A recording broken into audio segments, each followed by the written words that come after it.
अजब लगती है शाम कभी कभी, जिंदगी लगती है बेजान कभी कभी। नाज़रीन, आप फिर सोचेंगे कि ये इतने दिलखराश और इतने सैड शेर से क्यों शुरू किया। मेरा वादा तो ये था कि हम टाइटन का सेकंड पार्ट अपलोड करेंगे। इसकी जो अपडेट सलमान देगा। आजकल यूके में एक बड़ी दिलखराश, बहुत दहशतनाक खबर चल रही है लूसी नेट पे। ये सलमान आपसे मैं डिस्कस करूँगी, सलमान से भी डिस्कस करते हैं कि ये इतना हॉरेबल जो एनवायरनमेंट यहाँ पे बनी हुई है, हर कोई इस पर डिस्कस कर रहा है। ये कौन है और ये इसका मरकजी किरदार इतना प्रॉब्लम, इसकी वजह से क्यों लोग सारे डिस्टर्ब क्यों हो गए हैं। सलमान, आप क्या कहते हैं? लूसी लेट्सी ये कोई कौन वुमन है? आप क्या इन्फॉर्मेशन रखती है? अच्छा, लूसी लेटवी के केस आजकल यूके में बड़ा फेमस हुआ हुआ है। ये एक नर्स थी जिसने अपेरेंटली इसने बहुत सारे बच्चों की जान ली है। इंसान बच्चे पे तो शायद किसी जानवर को भी रहम आ जाए, लेकिन इसको बच्चों पे रहम नहीं आया। ऐसे बच्चे जो इंतहाई वनरेबल थे और इंटेंसिव केयर की नर्स थी। कौन सा सिटी था इसका? चेस्टर हॉस्पिटल की नर्स थी। और ये इसके बारे में बहुत सारी रूमर्स पहले से चल रही थी। ये 2020 आई थिंक ये 22 इयर्स ओल्ड थी जब इसने ये अपनी एजुकेशन स्टार्ट की, सारा कुछ किया। बड़ी कॉन्फिडेंट किस्म की नर्स थी जिसने रिसेंटली कुछ वनरेबल बच्चे जो वैसे ही लाइफ और डेथ की कश्मकश में पड़े हुए थे, इसने उन बच्चों की बड़े जालिमाना अंदाज से उनकी जान ले ली और 6 से 7 बच्चों की जान ली। इसमें 6 से 7 बच्चों का इस पे केस ये भी है कि इसने कोशिश की जान लेने की लेकिन ले नहीं पाई। तो ये इस नर्स की वजह से बहुत सारे लोग डिस्टर्ब हैं इस टाइम।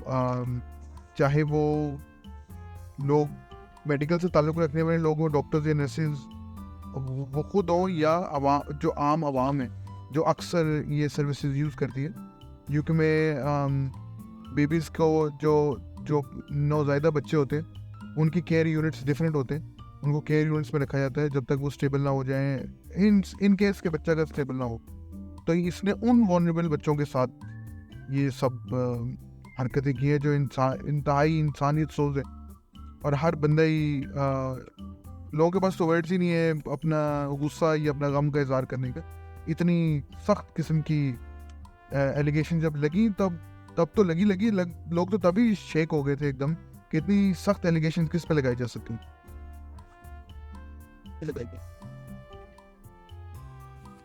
इंटेंसिव केयर के बच्चे जो उस पेरेंट्स रिलाई सिर्फ इस बात पे करते हैं कि ये नर्स उनको लुक आफ्टर करेगी, वो बिल्कुल बेफिक्र हो जाते हैं।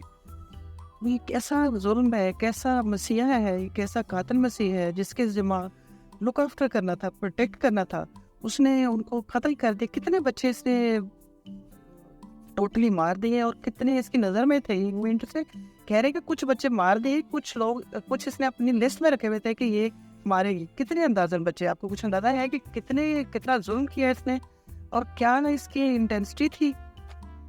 रद्द-ए-अमल लोगों का जो है वो तो आना ही था फिर। हाँ जी, 6 से रिकॉर्डेड जो है बच्चे वो 6 से 7 की इसने जान ली है। उसमें इसकी स्पेशलिटी थी एक्चुअली ये एक सीरियल किलर का। आई थिंक बहुत ही 2 सदियों के बाद कोई सीरियल किलर ऐसा है जिसने पूरे हर एज के इंसान को शेक करके रखती है, चाहे वो बच्चा हो, चाहे वो बड़ा हो, चाहे वो बूढ़ा हो।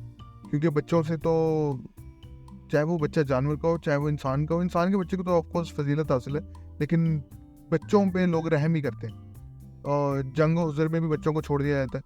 लेकिन इसने उन नौज़ायदा बच्चों को जो ऑलरेडी जिनकी बर्थ में थोड़ा प्रॉब्लम था और वो एक इंटेंसिव केयर में थे, इसने उन 7 बच्चों की जान ली। और इसकी स्पेशलिटी क्या थी, इसमें मज़ेदार बात यह है, अफसोसनाक तरीके से मज़ेदार बात यह है कि ये ट्विन्स पे और ट्रिपलेट्स पे बहुत फोकस करती थी। ट्विन्स बच्चों को इसका एक्चुअल फोकस ट्विन बच्चे होते थे।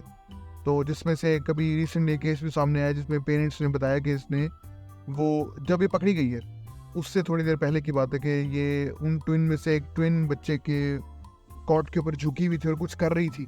तो उस पेरेंट्स को शक पड़ा कि ये क्या कर रही है, तो उन्होंने पुलिस कॉल कर ली और उसके बाद जो है इसको उस टाइम तो उसको छोड़ दिया गया, लेकिन लेटर ऑन जब इसके बारे में एविडेंस और इकट्ठे होना शुरू हुए, पाइलअप होना शुरू हुए, पता चलने लगा कि इसने जो बच्चों के जो बहुत ही पर्सनल रिकॉर्ड्स होते हैं वो गायब किए इसने, और इसके जो कोलीग्स थे उनके शक व शुबात ज़रा थोड़े यकीन में बदलना शुरू हुए उस इंसिडेंट के बाद। तो फिर इसको पकड़ा पुलिस।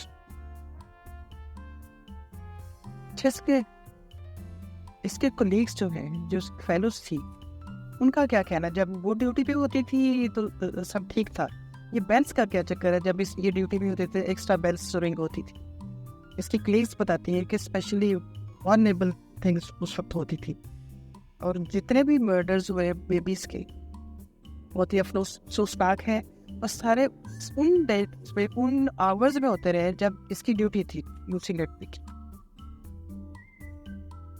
ये क्या रिंग्स का क्या ताल्लुक? अच्छा, ये बड़ी मशहूर हुई, इस बात से भी ज़्यादा मशहूर हुई है ये कि इसकी कोलीग्स अक्सर कहते थे कि आज अगर रात को, इसकी रात की ड्यूटी थी मेनली, तो रात को अगर ज़्यादा इंटेंसिव केयर से अगर ज़्यादा डॉक्टर्स को अलार्म्स आ रहे हैं तो वो एक दूसरे से बात करते थे, आज कहीं लूसी तो नहीं काम कर रही? तो पता चलता हाँ लूसी काम कर रही, कहते अच्छा इसलिए ज़्यादा अलार्म्स आ रहे हैं। तो डॉक्टर्स जाते थे और बच्चों को चेक करते थे कि वो कैसी कंडीशन में, और उनका फिजिकली डॉक्टर बड़े हैरान होते थे कि ये बच्चा तो स्टेबल होने वाला ही था और घर जाने ही वाला था, तो इसको इतने मसले मसाइल कैसे बन सकते हैं। ये करती ये थी कि उन बच्चों को एक तो उनकी जान ऐसे भी ले लेती थी कि एक हेल्थी बच्चे को जो घर जाने वाला होता था, ये उसको कोई ऐसा इंजेक्शन लगा देती थी, या इसको कोई ऐसी मेडिकल, क्योंकि ये बड़ी कॉन्फिडेंट और बड़ी माहिर नर्स थी, इसको बहुत ज़्यादा इसकी जो है वो इसकी खिदमत बहुत ज़्यादा सराही भी गई हैं। बहुत ज़्यादा लोगों ने इसको पसंद भी किया कि कितनी हार्ड वर्किंग और सारा कुछ था इसमें। इसी वजह से इस इंटेंसिव केयर में इसकी ड्यूटी बार बार लगाई जाती थी कि ये बहुत ज़्यादा एक्सपीरियंस्ड है और इसकी बहुत नॉलेजेबल है, बहुत नॉलेज है इसके पास, लेकिन इसने उसी नॉलेज का गलत इस्तेमाल करते हुए उन्हीं बच्चों की जान ले ली। ये 1990 में पैदा हुई, आई थिंक 33 इयर्स की है, यंग गर्ल है, खूबसूरत गर्ल है।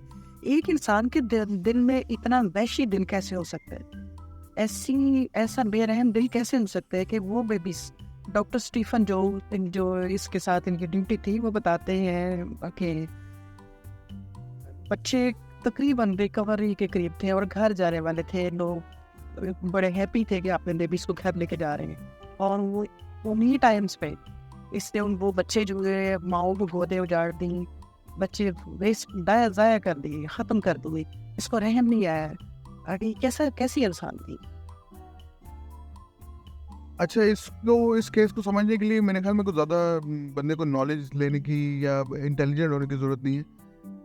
ये पहली तो बात ये कि किसी भी क्राइम का किसी भी इंसान कैसा दिखता है कोई ताल्लुक नहीं, ठीक है? या वो जैसी भी दिखती है, वो अंदर से एक क्रिमिनल और एक बदशक्ल वो खातून है, इस लिहाज से कि वो इतनी, उसका ज़मीर इतना मर चुका है और उसका दिल इतना मुर्दा हो चुका है कि उसको बड़े बच्चे अब वनरेबल है ना। बच्चे तो आप बच्चे को दूध की बोतल पे पकड़ाएंगे तो वो पिएगा, ठीक है? बच्चे को मेडिसिन देंगे तो वो खाएगा। तो इसने उन लोगों की जान ली है जो इसी के हाथों के ऊपर डिपेंड करे थे कि हमें मेडिसिन मिलेगी, दूध मिलेगा और ये कुछ कैसे होगा, हमें न्यूट्रिशन मिलेगी। इसने उन्हीं की जान ले ली। तो ये इंतहाई इल माइंडेड थी, ठीक है? और इसका दिमाग इस लिहाज से वैसे देखिए, अब आप उसको ये भी नहीं कह सकते वो इंसान थी, क्योंकि वो अपने सारे काम जो थे वो सही तरीके से कर रही थी। रोज़ जा भी रही थी, आ भी रही थी, घर आके अब देखिए उसको कुछ डायरीज मिली, जिस डायरीज में उसने बोला कि मैं इस दुनिया से चली जाऊँ तो बेहतर है, ठीक है? और उस डायरी में उसने ये भी लिखा हुआ कि मैं बहुत ईवल हूँ, मैं बहुत ख़तरनाक हूँ, तो मैं जॉब छोड़ दूँ तो चलेगा। इसका मतलब है उसको इस बात का पता था कि सही क्या है और गलत क्या है। तो आप उसको इंसान तो नहीं कह सकते। इंसान बंदे को ये तो पता है, पागल बंदे को ये तो नहीं पता होता कि सही क्या है गलत क्या है। तो इंसान तो वो नहीं थी, ठीक है? सैनिटी में सारा कुछ नहीं किया। और इसके ऊपर सोने पे सुहागा ही है कि जब वो कोर्ट में आई, जब वो पकड़ ली गई और कोर्ट में आई जब वो, तो उसने हर बात का इनकार किया कि मैंने ये कुछ नहीं किया। लेकिन उसके घर से रिकॉर्ड्स मिली है, जो बच्चों के पर्सनल रिकॉर्ड से, जो अगर कोई किसी मेडिसिन के देने की वजह से जो कोई स्पाइक आई होगी या कोई ब्लड प्रेशर डाउन हुआ होगा, वो रिकॉर्ड्स इसके घर से मिले। इस सिंपल लाइफ, जैसे एक तो हॉस्पिटल की लाइफ थी, इसकी ड्यूटी पे होती थी, सिंपल लाइफ इसकी है, घर पे लाइफ इसके जो मम डैड है। ये भी न्यूज़ में आ रहा है कि जब इसने पास किया, बहुत अच्छे बीएससी ऑनर्स नर्स थी ये, उसने बड़े अच्छे तरीके से पास किया, उसके पेरेंट्स बड़े प्राउड थे, उन्होंने कहा वी लव यू बुशवी। और लेकिन उस इसकी जो लाइफ बताते प्राइवेट लाइफ में ऑलमोस्ट कहते हैं कि बिहाइंड द बार्स रहती थी। ये मेंटली इल थी, इसका मतलब है ये दुनिया दिखावे के लिए तो नर्स बन गई, बाय बर्थ ही इसका दिल ऐसा होगा। कैसे कोई इंसान ऐसे सोच सकता है? कैसे पैशन इसका ये था कि मैं बहुत प्यार करती हूँ बच्चों से, बहुत केयर करती हूँ, people will happy to see. But इसने क्या किया? नेट इसकी जो घरेलू लाइफ थी वो बड़ी नॉर्मल लाइफ थी, कोई बिहाइंड द बार वाली मैंने बात नहीं सुनी है, और इसमें कोई सच्चाई मेरे ख्याल में नहीं हो सकती, क्योंकि जो लोग बिहाइंड द बार्स रहते हैं उनको हेल्थ केयर में काम नहीं करने दिया जाता, ठीक है, उनको हेल्थ केयर से रिफ्रेन किया जाता है, डिपेंड करता है कि उनका किस वजह से वो बिहाइंड द बार्स। तो अगर तो ये किसी सीरियस मामले में बिहाइंड द बार्स से, फिर तो ये सिस्टम की नाअहली है कि वो उसको पहचान नहीं सके और उसको सिस्टम से एक्सक्लूड नहीं कर सके, निकाल नहीं सके। लेकिन अगर मुझे श्योर है कि सिस्टम की नाअहली नहीं है उसमें इसी ने इतने ऐसे काम किए हैं कि जिसकी वजह से बात यहाँ तक पहुँच गई। हाँ, अलबत्ता ये ज़रूरी है कि कुछ डॉक्टर्स थे जिसने बार बार इसको पॉइंट आउट किया, जो हॉस्पिटल के सीईओज थे, उन डॉक्टर्स ने इसको पॉइंट आउट किया है in front of the hospital CEOs कि ये कुछ कर रही है, ये कुछ शेडी है, ये कुछ ऐसा कर रही है, इतने हम डॉक्टर्स हैं, हम आपको बता सकते हैं कि बच्चा स्टेबल होने वाला था, तो वो मर कैसे सकता है बच्चा, या वो बच्चा उसको इतनी क्रिटिकल सिचुएशन में बच्चा कैसे जा सकता है। तो बहुत से लोगों ने इसको कोशिश की कि इसका एक्चुअल जो चेहरा है वो दिखाए, लेकिन हुआ क्या है, इंस्टेड ऑफ के वो लूसी लेग्बी को कुछ करते हैं, वो उन्होंने उन डॉक्टर्स को बोला क्या, वो उनको वार्निंग्स दी कि अगर आपने आप ही कोई ऐसी चीज़ क्रिएट की तो फिर हम आपके खिलाफ जो है ना, आपको इसके कॉन्सिक्वेंसेस देखने पड़ेंगे।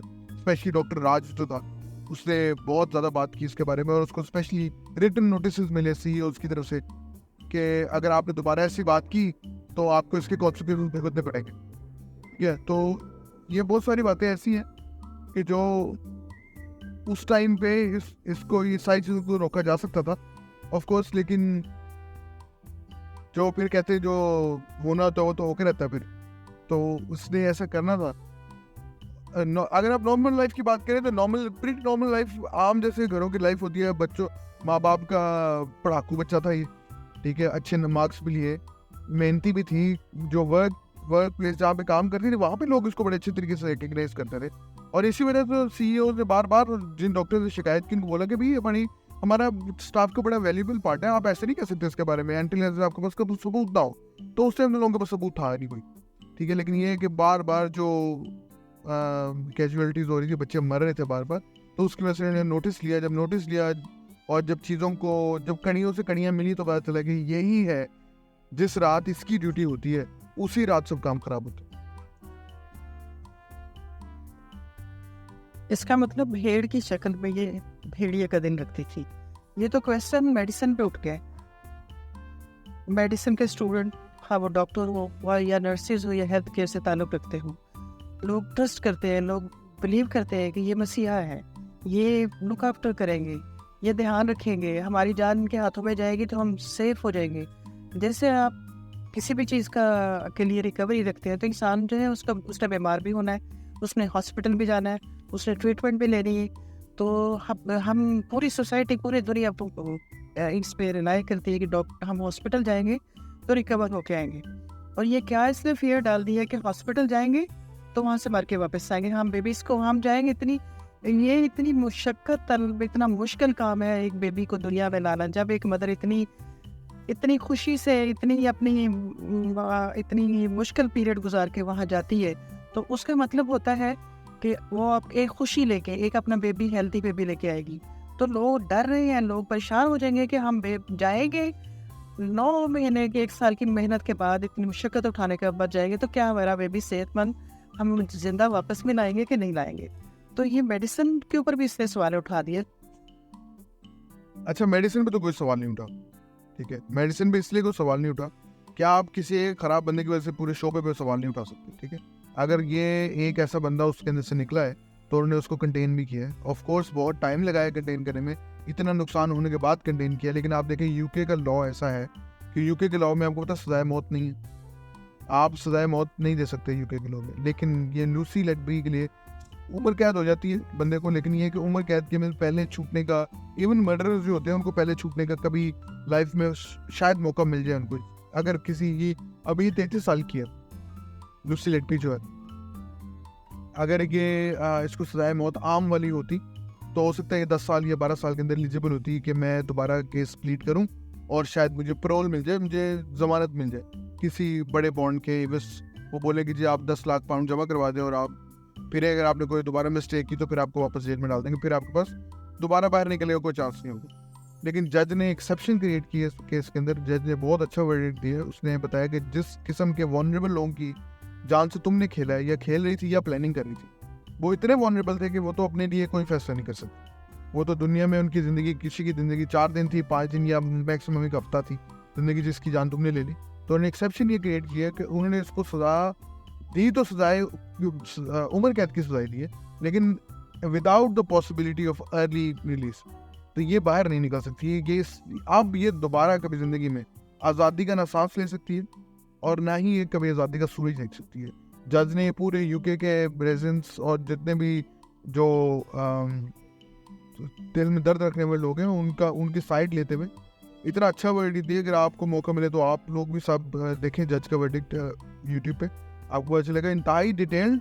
और उसने बताया कि मैंने ऐसा किया तो मैंने क्यों किया, और उसने बताया कि आप सारी ज़िंदगी, उसने कहा कि मैं प्रॉमिस करता हूँ कि मैं इसको लूसी लेटबी को मैं इसकी आखिरी सांस तक कभी आज़ादी का सांस नहीं लेने दूंगा या मैं आज़ादी का सूरज नहीं देखने दूंगा। ठीक है, ये तो होगी वो बात कि जो लॉ कर सकता था। ठीक है, अब बात करते हैं उन पेरेंट्स की जिन्होंने अपने बच्चे खो दिए हैं, जिन्होंने बच्चे, अब देखें जैसे वो एक ट्विंस का जो केस है उसमें इसने हत्तुल विसाक कोशिश की कि वो बच्चे मर जाए, लेकिन ये वो कहते हैं जिसे अल्लाह रखे उससे कौन चखे। तो फिर जिनको अल्लाह ताला ने बचाना था फिर अल्लाह ताला ने उनको बचा लिया। ठीक है, और उन्हीं की वजह से पकड़ी भी गई। ठीक है, और इसने बहुत सारे बच्चों को और लाइन अप किया हुआ था। इसने किया हुआ था कि मैं अब ये मरेगा तो इसकी बारी, ये मरेगा तो इसकी बारी। तो फिर ऐसे टाइम पे इसको उन्हें काबू कर लिया कि जिससे मजीद नुकसान नहीं हो पाए। सलमान, इसका मारने का तरीका क्या था? ये किस तरह से बच्चों को मारती थी? बहुत सारी चीज़ें सामने आ रही है। आपके ख्याल में आपने क्या इसके मुतालिक पढ़ा है, सुना क्या है, क्या तरीका का वारदात, तरीका वारदात क्या था इसका? अच्छा, पहले तो ये उन लोगों को देखती थी, उन बच्चों को देखती थी जो थोड़े वनरेबल थे, जो ज़्यादा ही कमज़ोर थे। ठीक है, एक दूसरा ये क्या करती थी कि ये उनको ऐसी मेडिकेशन दे देती थी जो ज़रूरत से ज़्यादा होती थी। अब मेडिकेशन का नाम मैं नहीं ले सकता, ठीक है, लेकिन ऐसे इंजेक्शन बच्चों को लगा देती थी कि जिसकी वजह से उनके हार्मोन्स या उनका जो सांस लेने का तरीकाकार है वो इम्बैलेंस हो जाता था। और क्योंकि बच्चे इंक्यूबेटर्स में थे तो इसकी वजह से इससे पहले कि उनको उन तक कोई हेल्प पहुंचे वो उससे पहले एक्सपायर हो जाती। और ये मेक श्योर करती थी कि ऐसी कोई भी रीडिंग जो बच्चे के ब्लड से या कोई सांस के नालियों से कोई रीडिंग आए, ये उस रीडिंग को पहले गायब कर दी थी। तो तरीका वारदात इसका बड़ा कैलकुलेटेड था, बड़ा कोल्ड और कैलकुलेटेड था कि इसको एग्जैक्टली पता होता था कि ये क्या कर रही है और इसका इफेक्ट कितनी देर में आएगा और ये बच्चा कितनी देर में दुनिया से चला जाएगा और कब डॉक्टर को बुलाया जाए कि ये बच्चा ना बचे। तो इसको हर चीज़ का पहले से कैलकुलेशन करके और उसके बाद ही काम करती थी। तो इंतहाई काम और कैलकुलेटेड और कोल्ड किस्म की किलर है ये जो हिस्ट्री में, जैसे आपको पता है हिस्ट्री में बहुत सारे सीरियल किलर्स के नाम आए। ठीक है, जिसमें मुझे लगता नहीं है अप्रोप्रिएट है नाम लेना, लेकिन एक बंदे का नाम ले लेता हूँ जिसको सबको ही पता होगा। टेड बंडी एक ऐसा बंदा था जो बड़ा क्रिज्मेटिक पर्सनैलिटी थी इस बंदे की। और उसने वो करता क्या था, वो ये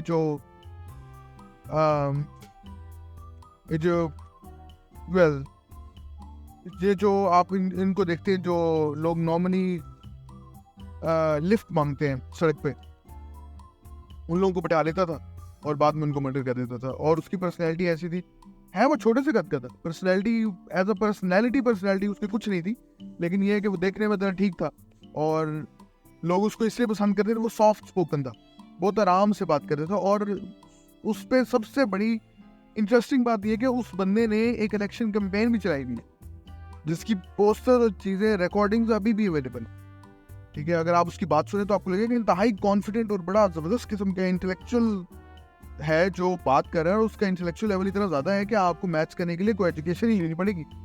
तो वो भी एक ऐसा नाम हुआ है कि जिसकी वजह से लोग जो है वो डिस्टर्ब हुए।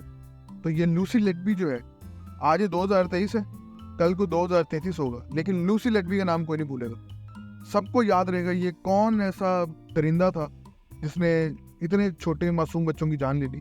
और इसने वो होता है ना कि आप देखें सीरियल किलर जो होते हैं, जब उनके सारे सबूत और चीज़ें उनके सामने रख देते हैं ना, तो वो कहीं ना कहीं जाके बात सुन भी लेते हैं, मान भी लेते हैं बात, ये आखिरी दम तक नहीं मानी। और हिम्मत देखें इसकी, मैं सलाम करता हूँ वैसे यूके के लॉ को कि उसने कहा कि मैं कोर्ट नहीं जाऊंगी, तो लॉ ने कहा कि आप ना जाएं कोर्ट। जब जज ने उसका सजा का वर्डिक्ट दिया है तो लूसी लेटबी तो कोर्ट में मौजूद ही नहीं थी, उसने आने से इनकार कर दिया था। और उसने जज ने ये बोला है कि मुझे उसने आने से इनकार कर दिया, तो मैं यही समझूंगा कि जैसे तुम मेरे सामने बैठी हो और मैं तुम्हें वर्डिक्ट सुना रहा हूँ। तो बहुत सारी चीज़ें ऐसी इसमें जो काबिल गौर है और काबिल फ़िक्र है।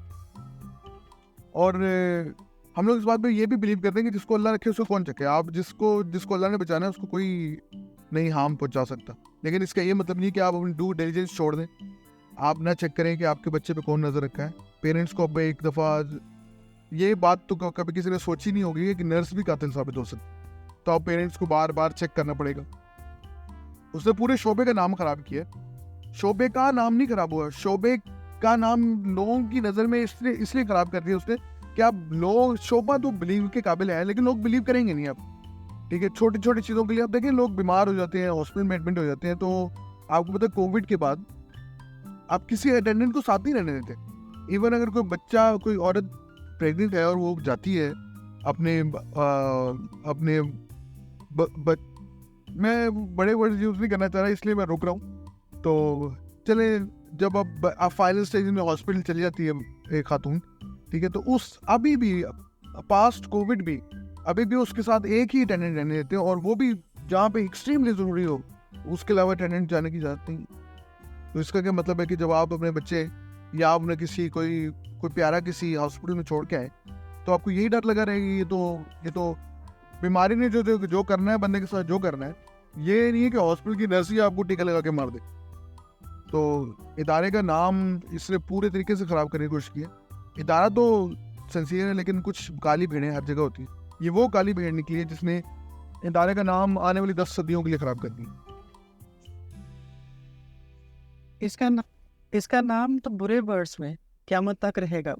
फ़िरौन का नाम कोई नहीं भूलता, अच्छे लोगों का कोई नहीं भूलता, और लूसी लेटबी को कोई नहीं भूलने वाला।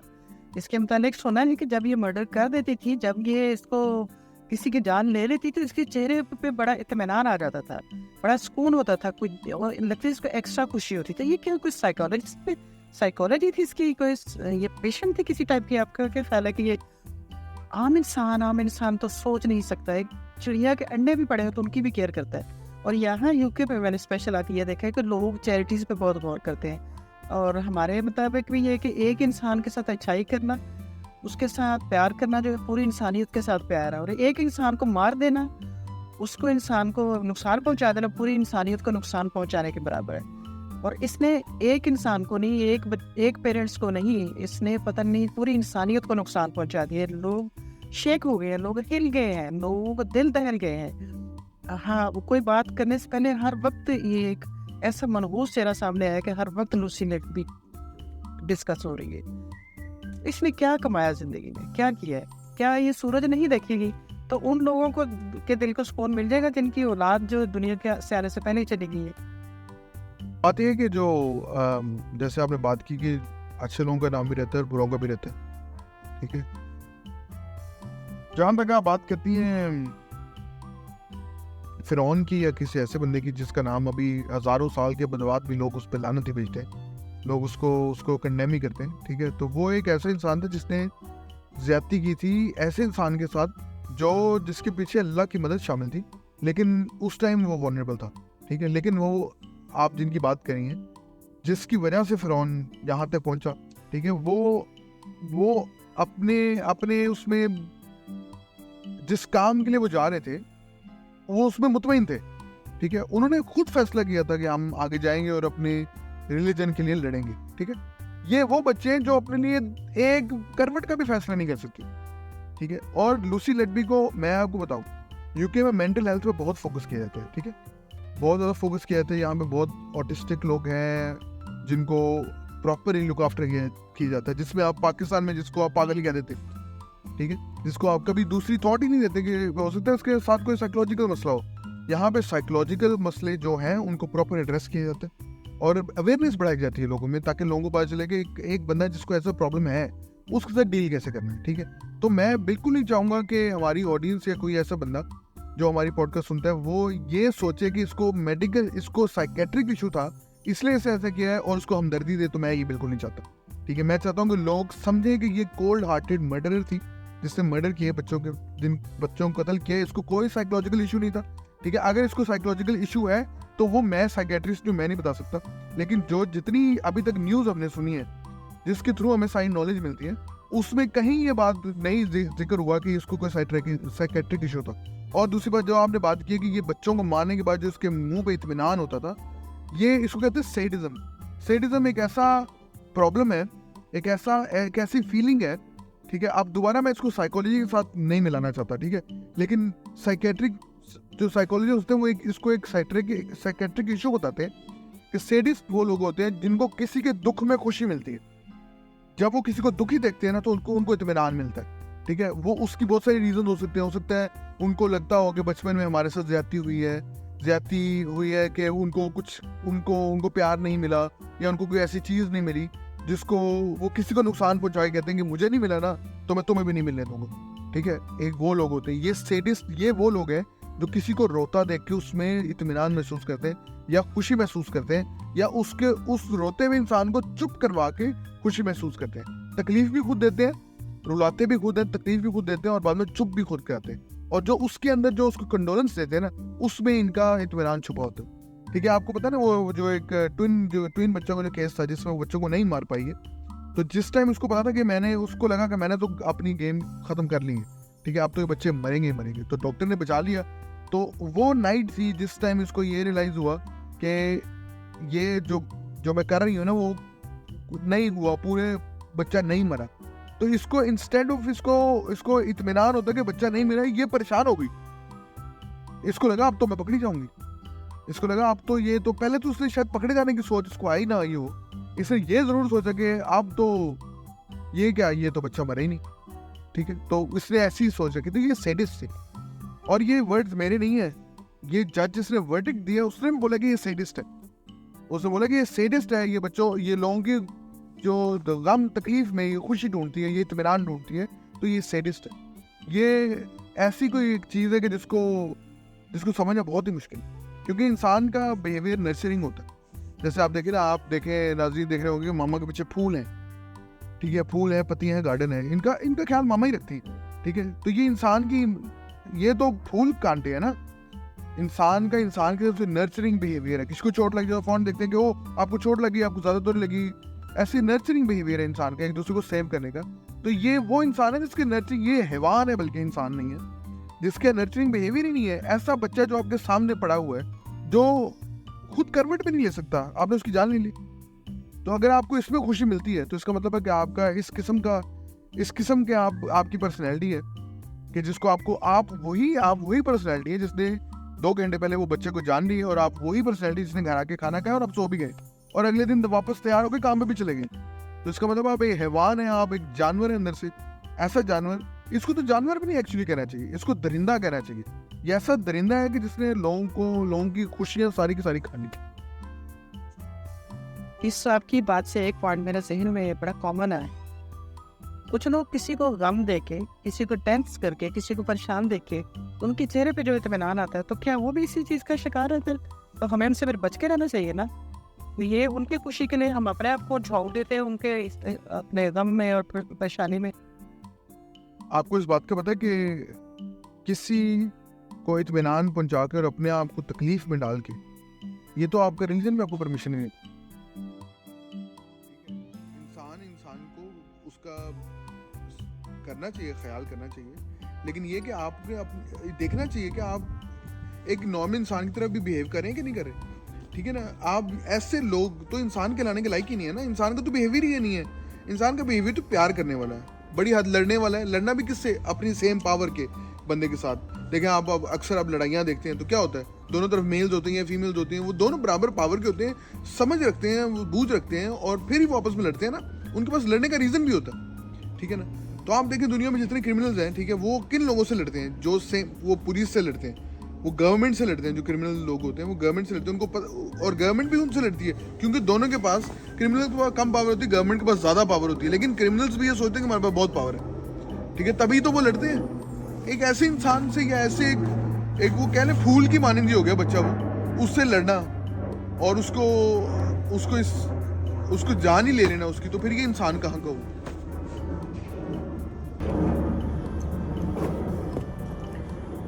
ये सैड माहौल जो यहाँ बना हुआ है, हर ग्रुप में, आप इवन आप लाइब्रेरीज़ में चले जाएं, आप रोड्स पे चले जाएं, आप बसेस में चले जाएं, ट्रेन्स में चले जाएं, स्टेशंस पे चले जाएं, हर कोई इस टॉपिक को डिस्कस कर रहा है।